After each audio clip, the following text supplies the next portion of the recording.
Nation's economic capital receives 6:30 greetings from our studio. You're welcome to today's edition of Prime News on My Media Prime. My name is Genda Peldrin Blanche King. The death of former Prime Minister of Cameroon, Simon Achidi Achu, has been confirmed. He died today in the United States of America at the age of 87. He was a member of the ruling Cameroon People Democratic Movement (CPDM) Central Committee. Stay with us for details. Away from that, at least one person is reported dead and several others injured in an accident along the Douala-Yaoundé highway. A Toyota Avensis car collided with a mini truck. The accident is said to have taken place between Adeya and Puma. We'll bring you details on our subsequent newscast. Stay with My Media Prime. Some houses around Fengudrombange neighborhood in Douala have lost their roofs due to strong winds before a heavy rainfall earlier today. Our reporter Gladys Bomotongina was present to take a note of the casualties. She compiled the following report in the French language.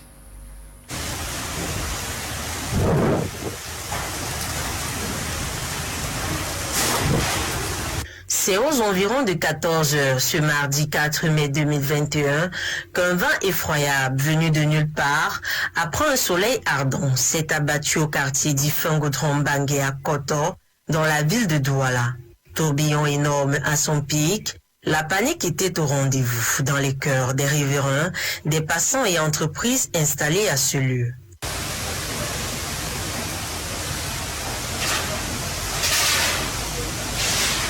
Un bâtiment en construction mais déjà abritant une famille à son rez-de-chaussée a vu sa toiture et sa charpente être emportées complètement et se retrouver en partie dans la clôture de la maison voisine et sur la route. Les poteaux, fils électriques et câbles n'ont pas échappé à la rigueur de ce vent, suivi par après d'une légère pluie et les laissant presque à même le sol. Aucun dégât humain n'a été enregistré jusqu'ici. Mais ce n'est pas la première fois qu'on assiste à ce genre d'incident naturel.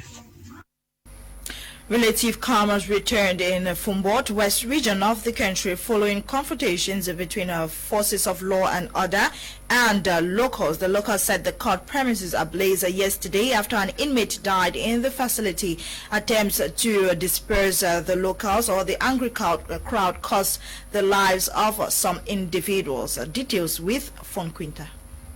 Calm has returned to Fumbat Nun Division, West region of Cameroon after some youths in the locality burned down the court of first instance on Monday, May 3, 2021. Reports say the building was set ablaze following the death of a drug dealer detained at the Fumbat Principal Prison after he was denied access to treatment while in custody and finally gave up the ghost.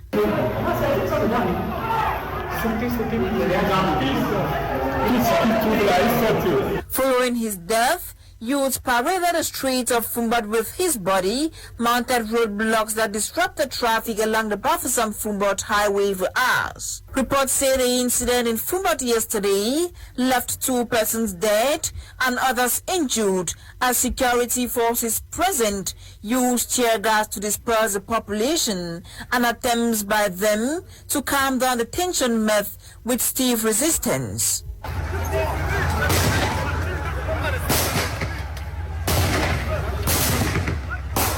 According to sources in Fumbat, not even the intervention of the governor of the West region, our Funka Augustin, took the angry youths off the street. Calm only returned after the intervention of the Sultan.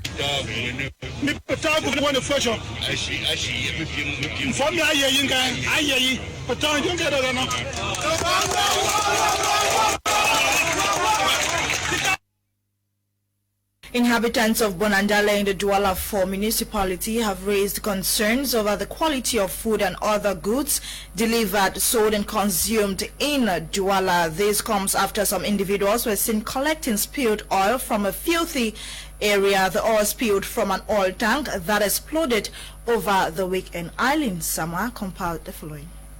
The tank of palm oil which exploded in Bonandale, Bonaberi, Douala over the weekend for most inhabitants in the area appeared to be manna from heaven, as many were spotted collecting the oil with their fingers, hands and cups, filling buckets, liters, containers excitedly, but failed to consider the risk factors involved in what they embarked on. The oil, which split directly from a tank belonging to Tropica Industrie, possibly due to lack of maintenance, moved directly into a nearby swampy area close to the company where the tank was before the incident, did not stop people in the area from collecting the oil passionately under such deplorable hygienic condition. With a health crisis the country is battling with, like any other, the COVID-19 pandemic clearly indicates how desperate some Cameroonian citizens have become, caused by the high poverty level, and on the other hand, the carefree attitude most citizens in the country attribute to health-related issues. At press hour, the tank in question had been evacuated from the area and the company's authorities not at the scene. However, a close talk behind camera with one of those collecting the palm oil says the oil will be used for cooking and the situation could be catastrophic if the oil is sold by others or used to cook food for sale or in a restaurant. A 36-year-old lady whose name we got as Kotamari Yolande was found dead yesterday alongside her 7-month-old baby in her house at Komondo in Douala. She was discovered in an advanced state of decomposition. Sources say close to her remains was a 9-year-old girl identified as Yolande's daughter. Nora Kakebi tells us more in the following report. The inhabitants of Komondo neighborhood in Douala were shocked yesterday, Tuesday, May 3, to have discovered a woman and her daughter dead in her home. Ekota Marie Yolande and her 7-month-old baby were found dead and at an advanced stage of decomposition in her room. Sources say Ekota Marie and her 7-month-old daughter probably died on Friday, April 30th, because that was the last day they were seen in public. According to this lady, Marie was a new tenant in that neighborhood. She was a new tenant living with her 2 children. She was not sick. She was lying on the bed with her 2 children. Other sources say the 36-year-old Marie Ekota had another grown-up son who had gone to spend the night at his father's house in a separate neighborhood. It should be noted that Marie was found dead in her room with her 9-year-old daughter sitting by her side and her 7-month-old sibling. Local reports say the little girl looked traumatized and could not even utter a word. Neighbors say Marie was such a harmless and nice woman. This neighbor laments the fact that as neighbors, they do not even look out for the welfare of others. He urges neighbors to be their brother's keeper. We need to know ourselves. We should show love for one another. Neighbors should learn to check on other neighbors. She was such a nice woman who avoided problems. Prior to her death, local reports say the lady had a quarrel with her boyfriend. The state of decomposition of the corpses does not even permit one to establish the exact cause of her death. However, elements of the Gendarmerie of Douala 1 as well as the scientific police were present at the scene to ask questions and facilitate investigations. Meanwhile, the corpse was taken away for burial. Marie's 9-year-old daughter was taken to the hospital for medical checkup. Member of Parliament, Fondian Division and paramount ruler of the Batanga people is no more. He died yesterday. He was Member of Parliament from 2002 to 2009 and crowned paramount ruler of the Batanga people in 2009. The following report talks about the life and death of Nobet Mbile. The death of former Member of Parliament Fondian, Honorable Nobet Nangiva Mbile, was announced yesterday, May 3, 2021. He died at Yaoundé Social Insurance Hospital following an illness. He was born in 1956 to late Honorable Nerius Namaso Mbile, one of the patriarchs of Batanga and Boa Mbile. He did his primary education in Boya, secondary and high school in Kumba, and attended the University of Yaoundé 1, where he obtained his first degree and matrix in bilingual studies. before his demise, and Mbile was a member of Parliament's Fondian division from 2002 to 2009. He was crowned paramount ruler of the Batanga people in 2009. He was equally a member of the Anti-Corruption Commission, CONAC, and member of the National Commission of Human Rights and Freedoms. The traditional ruler has worked in Lycée Classique de Dea, Government High School Mudemba, Bilingual Grammar School Moliko Boya, Cameroon, College of Arts and Sciences Kas Kumba, as a teacher, discipline master, vice principal, and principal. He leaves behind family members, friends, and colleagues to mourn him. Commemorating the 2021 edition of World Press Freedom Day, Communication Minister René Manuel Sadi has called on media practitioners to respect journalistic ethics. According to Minister René Manuel Sadi, Cameroon, being a democratic country, can boast of more than 1,000 media houses with press freedom. Audrey Zatza tells us more. L'information comme bien public, tel est le thème retenu pour la 30e édition de la Journée mondiale de la liberté de la presse, célébrée hier 3 mai 2021 dans le monde entier. Une journée lors de laquelle les professionnels des médias ont appelé à la régulation pour les pairs et à l'amélioration des conditions de travail du journaliste pour une information libre et crédible. C'est à cette occasion que le gouvernement camerounais, à travers son ministre de la Communication René Emmanuel Sadi, s'est adressé aux hommes des médias, les appelant à pratiquer le métier de journalisme dans le respect des règles d'éthique et déontologie professionnelle.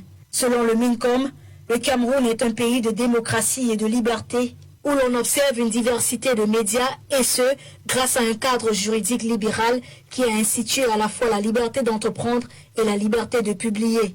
L'ensemble des acteurs médiatiques dignes de ce nom, exerçant sur le territoire camerounais, le font en toute liberté et en toute indépendance. Les uns et les autres n'ayant pour seul jauge et juge de leurs pratiques que les règles éthiques et déontologiques et la protection des droits d'autrui, ainsi que ceux de la collectivité, comme dans toute société démocratique et organisée. Il me paraît donc loisible de dire sans outrecuidance que le Cameroun peut véritablement être considéré comme un pays de démocratie. Pour lui encore, l'instrumentalisation dont les médias font de plus en plus objet suite aux différentes difficultés, notamment l'instabilité des salaires, rend difficile, voire nocif, l'exercice de la profession. Une certaine tendance à la récurrence des dérives professionnelles. Au nombre de celles-ci, l'on pourrait citer la publication de fausses nouvelles, les atteintes à l'honneur, à la considération et à la dignité d'autrui, la publication d'informations mensongères, la diffamation, l'injure, les appels à la sédition, le discours de haine et de discrimination tribaliste et identitaire, l'hostilité contre la patrie et j'en passe. Le ministre de la Communication, entre autres, a ainsi rappelé que les actions entreprises par le gouvernement ne pourront produire de bons résultats en termes de viabilité économique des médias et d'émergence d'une presse prospère que si les acteurs y mettaient les leurs.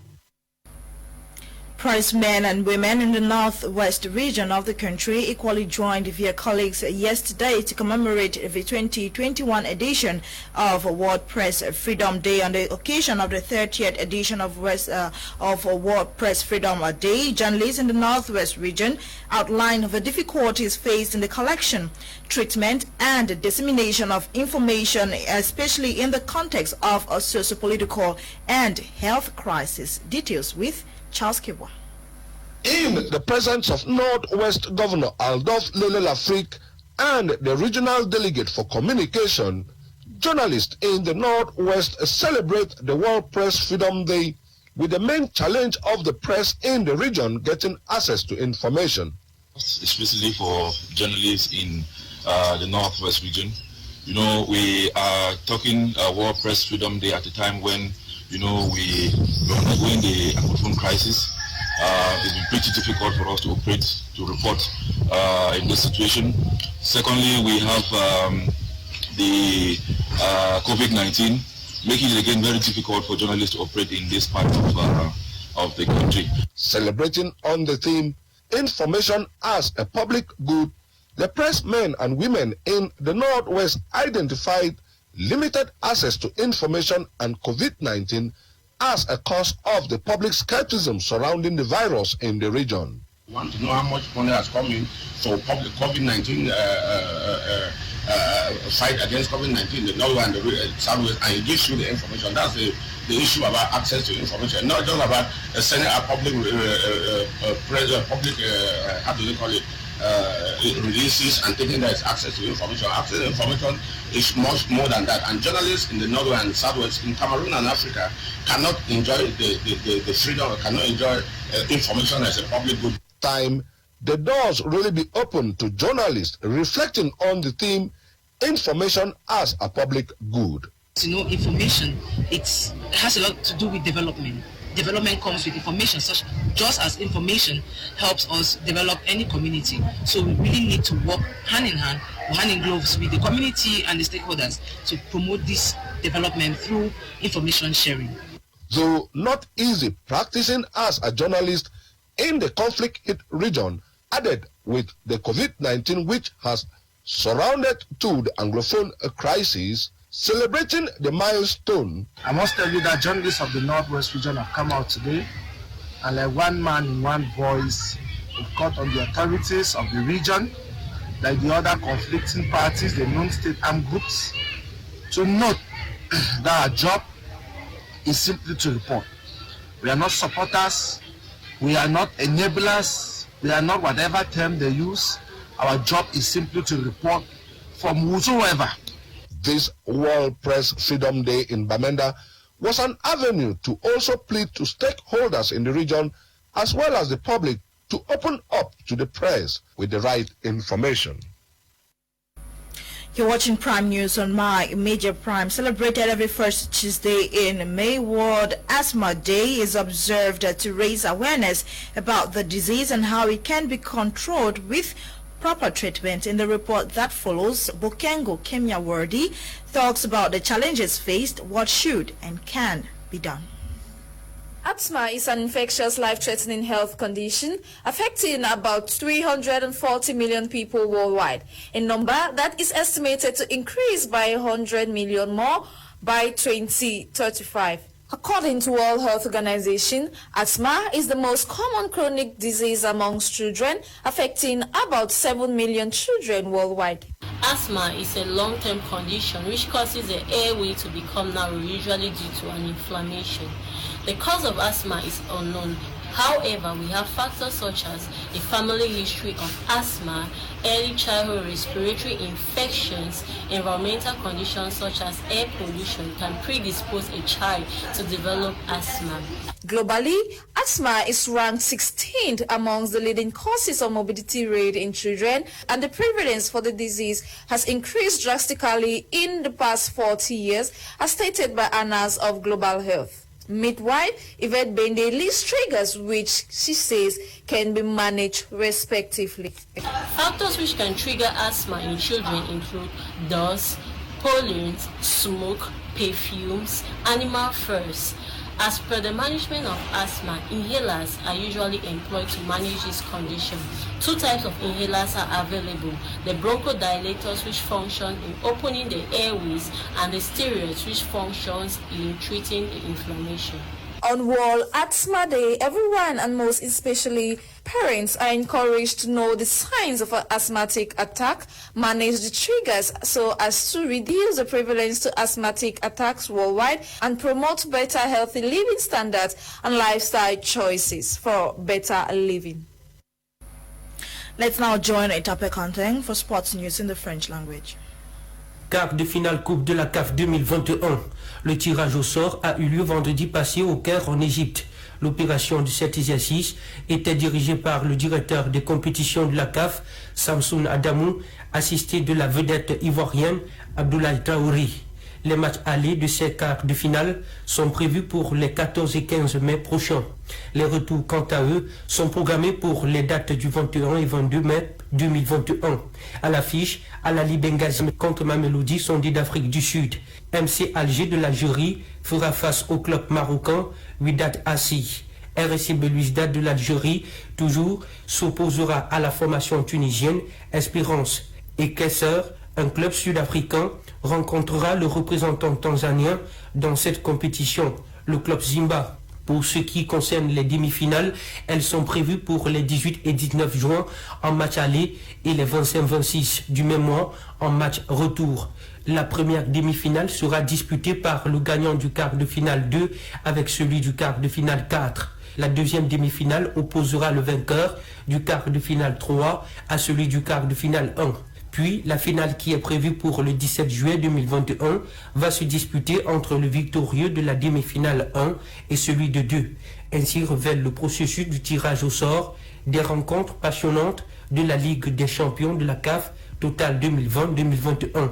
Parlant actuellement du foot européen, la première demi-finale phase retour se joue aujourd'hui à partir de 20h00. Au programme, Manchester City contre Paris Saint-Germain au E.T. Stadium à Manchester. En rappel, les Citizens avaient battu PSG de 2-1 la fois dernière en match aller à domicile. Pour l'instant, la question qui traverse l'esprit des supporters, c'est Paris va-t-il faire une remontada tout à l'heure? We've come to the end of today's edition of Prime News on My Major Prime. Thanks for being with us. See you tomorrow, same time, 6:30 Cameroon time, God willing, for another edition of the news. Stay tuned. My Major Prime, Lasha Faith Tataberin coordinated the news, produced by Ewane Eli Nolinga. My name is Genda Belgian Blanche King. Stay tuned at 7 p.m. Prime Hour will be live. Happy viewing and good night.